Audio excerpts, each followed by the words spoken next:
días a todos. Mi nombre es Agostina Bianconi. Yo soy la vicepresidenta de la Fundación ERA en Abril y les quiero dar la bienvenida a esta segunda jornada de nuestro primer Congreso Latinoamericano de Actualización y Prevención para la Muerte y Duelo Perinatal.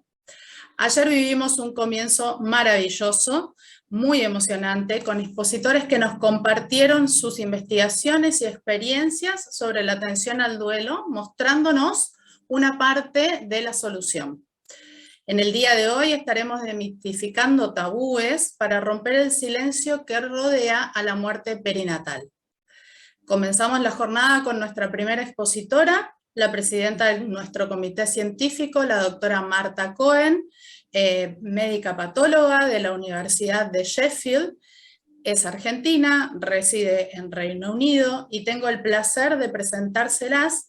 Y hoy nos va a hablar sobre cómo derribar los tabúes en una conversación con los padres. Muchas gracias. Bueno, Agostina, muchísimas gracias. Muchas gracias por invitarme. Es un honor para mí participar de este primer Congreso Latinoamericano. Todo el día de ayer fue fantástico, como vos dijiste. Mi colaboración, como yo trabajo con las muertes perinatales desde la autopsia perinatal, la presentación está en inglés, pero se las voy a ir diciendo en castellano. Mi presentación es sobre la investigación de la muerte perinatal desde la perspectiva del patólogo y además los aspectos clínicos y las interacciones con los padres, como en lo de derribar tabúes, como nosotros tenemos que derribar nuestros propios tabúes para poder acceder a hablar con los papás de una manera que sea lo más apropiada posible.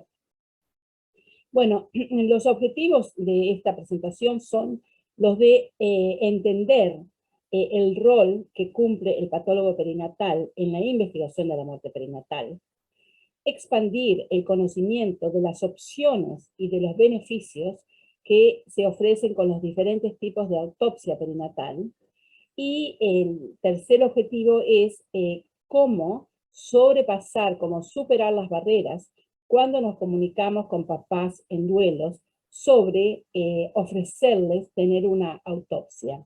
Obviamente es un momento de mucho dolor y yo sé que a muchos colegas, enfermeros, parteras, son distintos los del grupo de salud de acuerdo al hospital que tienen esta conversación inicial con los papás y le ofrecen la posibilidad de tener una autopsia. Es difícil para los papás entenderlo y es difícil para nosotros, el personal de salud, explicarlo. Pero piensen que es la única oportunidad, porque una vez que los papás dijeron no, el cuerpo se entierra y ya realmente no hay vuelta atrás en cambiar la opinión y tener una autopsia. Bueno, la patología perinatal es aquella que la lleva a cabo un subespecialista en patología. O sea, yo hice la residencia de patología, luego hice la residencia de patología pediátrica y luego me subespecialicé en patología perinatal. Entonces, esto se hace en el contexto de un laboratorio de patología y dentro de una unidad de patología, de autopsia. ¿Cuál es el objetivo de la autopsia perinatal? Es identificar algunos rasgos asociados que no se sospechan. Por ejemplo, puede ser que el bebé tenga un defecto en la línea media, que tenga un labio, una hendidura, un labio leporino, y eso en realidad puede estar indicando que puede haber, si está en la línea media, si se asocia con ciertas, por ejemplo, con hipertelorismo, cuando los ojos están un poquito separados, puede indicar que hay un defecto de la línea media y puede indicar sobre qué tipo de anomalías genéticas pueden estar por detrás de eso. O sea, nosotros, los patólogos perinatales, estamos especializados en hacer ese tipo de examen del cuerpito del bebé y además asociaciones como para poder sugerir qué está detrás o cuál es la causa de esa muerte perinatal. También nuestro objetivo es describir mecanismos patogénicos y nuevas condiciones. Yo mañana voy a estar presentando sobre la pandemia del SARS-CoV-2 y cómo esto afectó el embarazo, la muerte intrauterina y la placenta. Bueno, esa es una nueva enfermedad.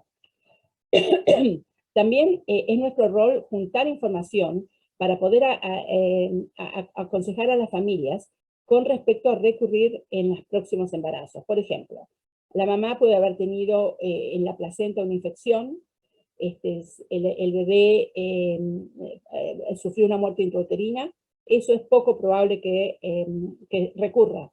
Pero hay veces que la mamá tiene ciertas condiciones que les inducen a trombofilias y coágulos de sangre, y esa placenta se ve afectada, entonces eso es posible que recurra, o sea que reaparezca en el próximo embarazo, pero también es importante que una vez identificado esa situación, por ejemplo, hay tratamientos. O sea, el rol del patólogo es identificar qué pasó con este caso, con este bebé, con esta placenta, y cómo podemos prevenirlo, si hay que prevenirlo en el próximo. Y eso va a estar hablando otros expositores del área de obstetricia. Y obviamente esto ayuda a la familia a planear los próximos embarazos, porque puede ser que la familia tenga una situación en que recurra, que reincida la misma condición genética, porque uno de los papás o los dos papás tienen alguna mutación que la transmiten al bebé y que tiene una alta chance de recurrir. Entonces la familia puede decidir ahí por una adopción, o puede decidir por una fertilización in vitro con donación o de óvulo de esperma. Es decir, ayuda mucho en planear la familia y los hijos, ¿no es cierto?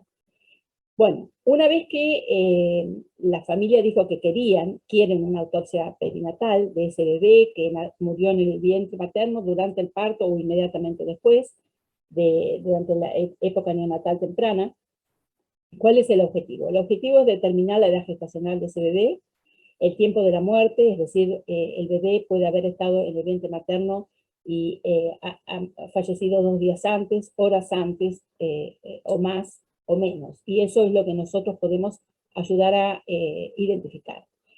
Bueno, podemos identificar si hay alguna enfermedad causante, metabólica, genética, etc.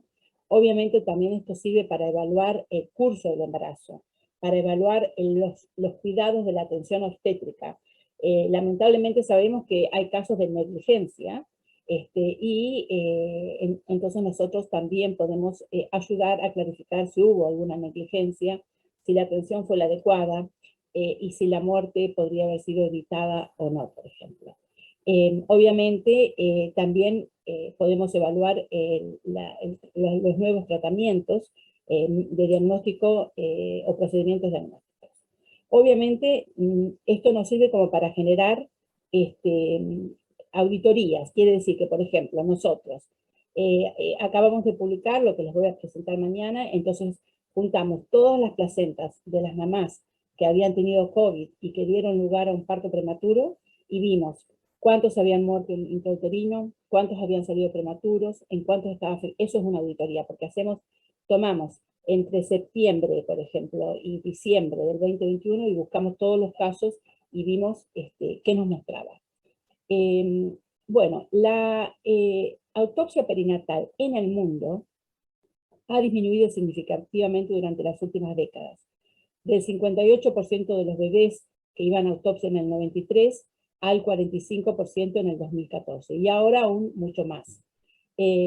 Uno de las causas es el rechazo de los papás a que el bebé tenga una autopsia. Y esto es por muchas razones, incluyendo algunas son razones religiosas y culturales, a la disección durante la autopsia, o sea, que le corten el cuerpito durante la autopsia. Por ejemplo, en el Reino Unido hay muchas familias musulmanas, y las familias musulmanas en general tienen un poquito más de resistencia, además porque hay que enterrarlo el mismo día, ¿no es cierto? Y obviamente si uno hace la autopsia se retrasa un poco más el entierro. Bueno, entonces la opción que hemos desarrollado en Sheffield, de los cuales fuimos los primeros en el mundo en hacerlo, yo sé que la doctora Elspeth Whitby va a estar hablando de esto, ella es mi coequiper, porque Elspeth Whitby es una radióloga fetal, hace radiología fetal.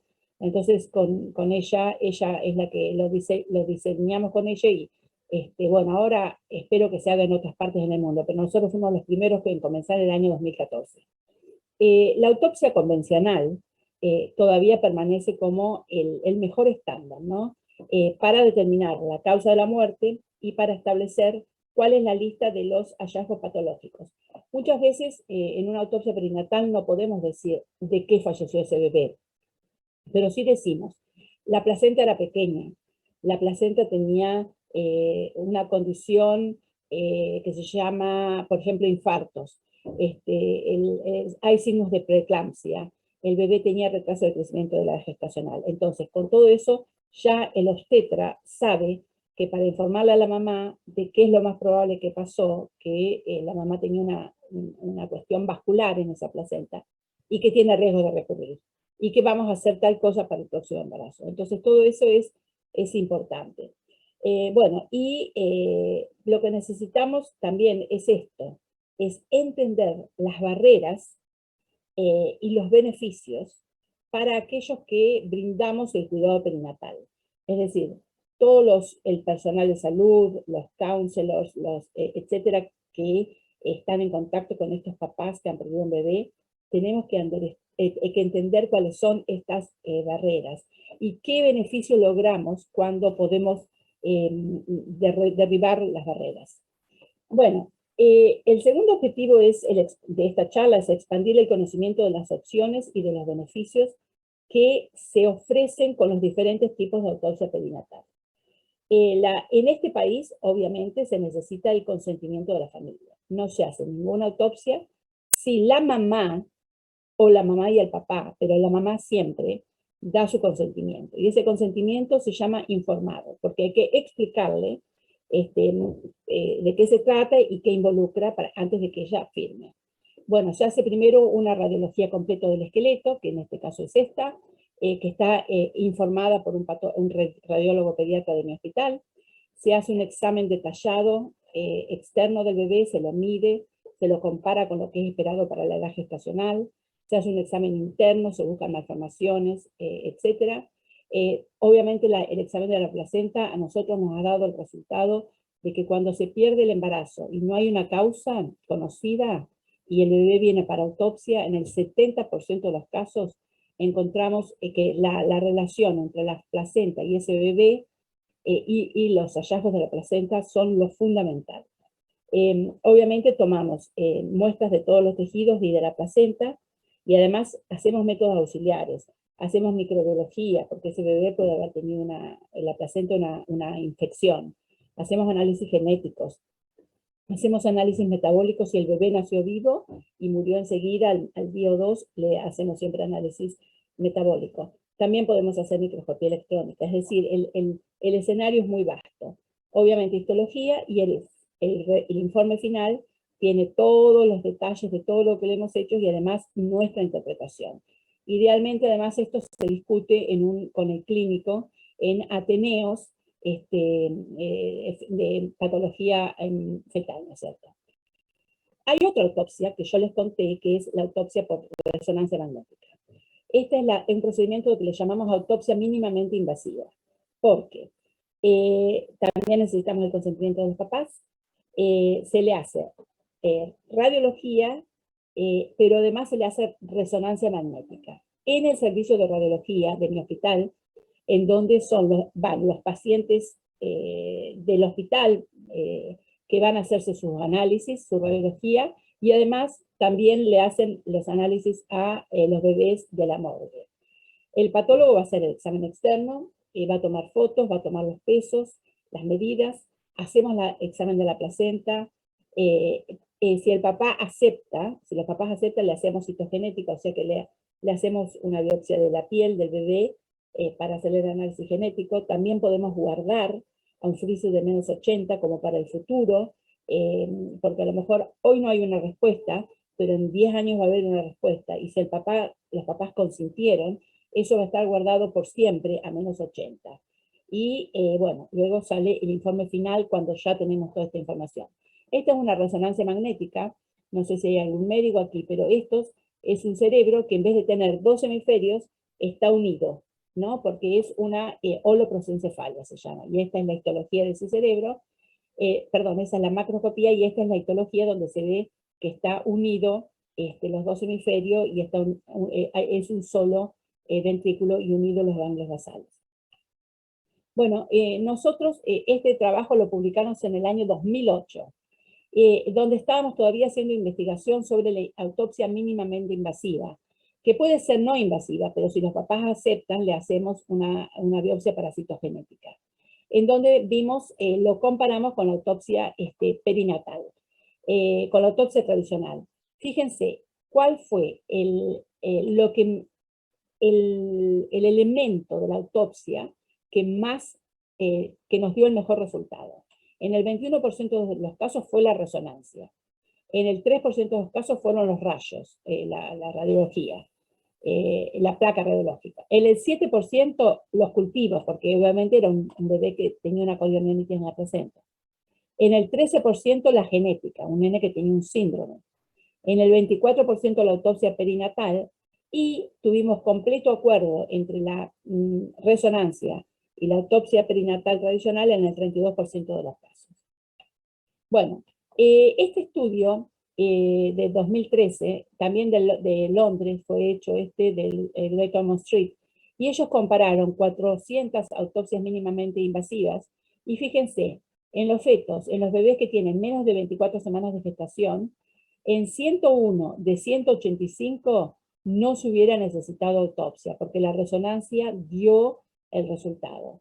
Y en los bebés mayores de 24 semanas, en 32 de los 92 no se hubiera necesitado autopsia. O sea que no es lo mejor, pero es mejor que no hacer nada, hacer una autopsia por resonancia magnética. Bueno, en el 2014 fue cuando nosotros, yo presenté esto en Estados Unidos, y les puedo asegurar, fue la primera organización, de hecho tuvimos un premio, nosotros por una organización, una revista británica, porque comenzamos a hacerlo ya, y lo llamamos, si esto va a ser la autopsia en el futuro, y yo creo que sí, que va a ser la autopsia que se va a usar en algunos casos.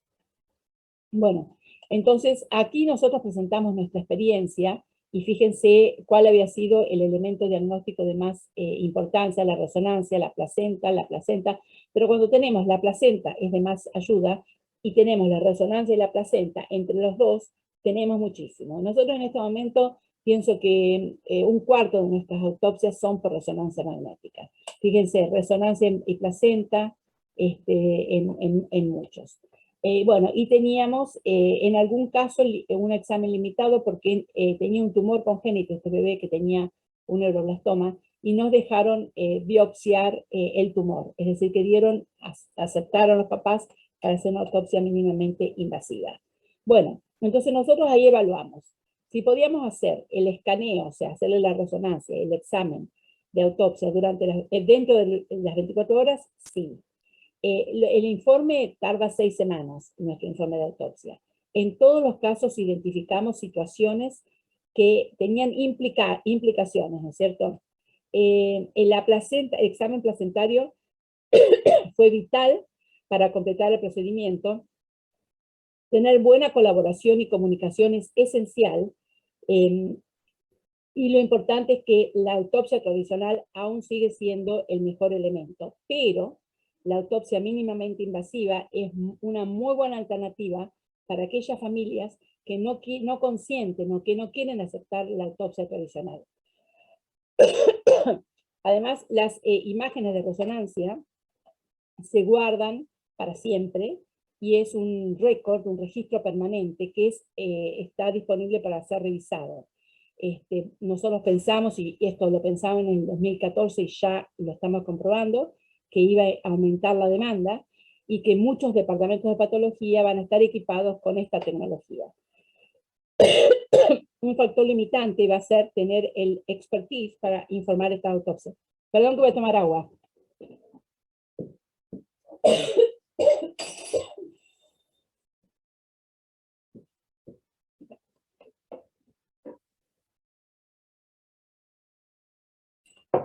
Bueno, el tercer punto es cómo superar las barreras cuando nos comunicamos con papás en duelo acerca de tener un examen post-mortem, de tener una autopsia.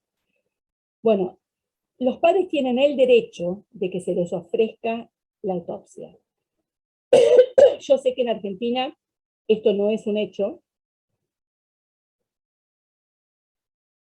y conozco papás, incluso de Era en Abril, que han tenido que pagar para hacer una autopsia en un laboratorio privado.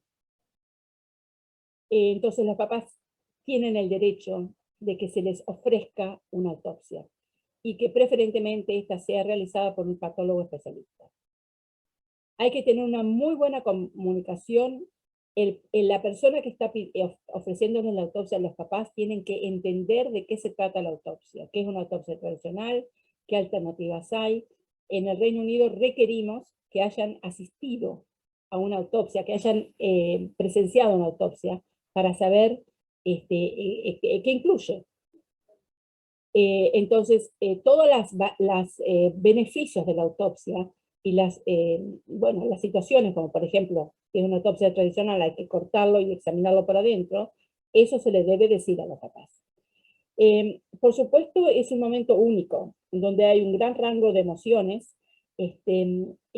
cuando una familia está esperando un bebé, y las circunstancias y las sensaciones cuando esa familia pierde el bebé, también es único. No todos experimentan lo mismo, pero por eso es único para cada familia. Tenemos que tener mucha sensibilidad en la manera que le ofrecemos una autopsia. O sea, no tiene que ser una charla al pasar, tiene que ser una charla cómodos, pactada, elegir un lugar confortable, en donde haya tranquilidad, donde los papás puedan llorar, donde los papás pueden hacer preguntas. No puede ser una cosa que se hace a las apuradas, ¿no es cierto? Bueno, nosotros en nuestra sala de autopsia, o sea, la morgue, no lo llamamos morgue, lo llamamos la casita rosa, la casita rosa, el Rose Cottage se llama. Entonces nadie dice el bebé va a la morgue, el bebé va al Rose Cottage. Es como ayer cuando hablaban del el bebé colibrí, o tenemos un colibrí, eso ya es el mensaje, va al Rose Cottage, es que es el bebé fallecido. Y entonces ahí le podemos ofrecer a los papás una cajita de memorias que en el futuro les va a permitir a los papás recordar al bebé. Pueden tener una foto del bebé, obviamente lo van a vestir con su ropita, si quieren, si no nosotros también tenemos. Pueden tener un molde de la mano, un molde del pie, pueden tener copia de la resonancia, copia de la radiología. A veces le ponen flores y esas flores que las dejan al lado del bebé las podemos guardar. También pueden escribir una carta y también muchos papás quieren el cordón umbilical con el clamp. O pueden, el bebé tiene un nombre en una de las muñequitas y también lo pueden tener si quieren. Entonces esto del molde de manos y pies lo comenzamos a hacer hace, creo que yo, como más de 20 años, y la razón fue porque había una abuela ciega. Entonces a la manager de Rose Cottage en ese momento se le ocurrió hacerle este molde, y de ahí en más es algo que ofrecemos.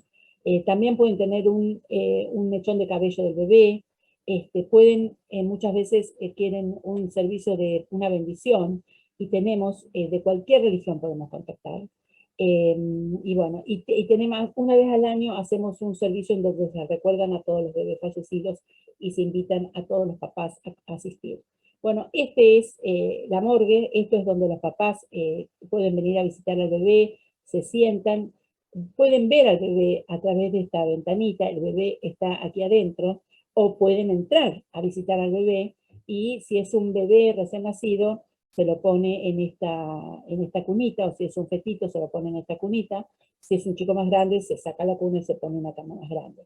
Tenemos dos lugares, este es el otro que es solamente para bebés, y también hemos comprado esta silla, que es una silla que es una hamaca, porque muchos papás tienen la sensación de estar acunando a su bebé. Entonces hemos comprado esta silla especial.